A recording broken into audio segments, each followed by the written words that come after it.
When it comes to racism, there's a lot of hypocrisy, right? Because if you want to put down black people, but want to watch stuff on your cell phone, I don't get it, because your cell phone is a paperweight without the genius of black Americans and historically black colleges. For one, we have GPS. And the way GPS has pinpoint accuracy is a woman named Dr. Gladys West, who went to Virginia State University, got her math degree. She applied for jobs everywhere, wasn't getting anything, but the Naval Surface Warfare Center kept calling her for a job. And she would not respond back, because she knew when they found out she was black, they wouldn't hire her. They kept on, and finally they got a hold of her. We don't care, come work for us. So she did. She began a 40-year career there, and she began to understand the tidal and gravitational pulls on the shape of the earth, and it altered it ever so slightly. That's why they couldn't get GPS accurate. And her mathematical equations is what gave us pinpoint accuracy for GPS. So that's number one.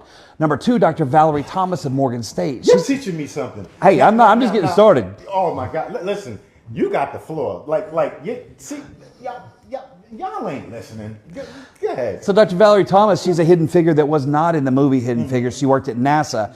She's brilliant. When we had the Landsat satellite program in space, we didn't know how to interpret the data.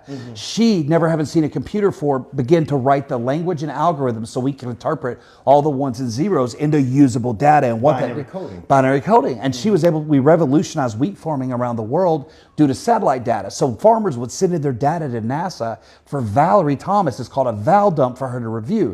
But in the 80s, she had come up with a way to transmit images, right? So she would have like mirrors set up, and it would be able to take a picture of something, transmit the data, and recreate the image here. In 1987, she patented it. It's called the Illusion Transmitter. And it's what we know as 3D imaging. It's in every screen we have now.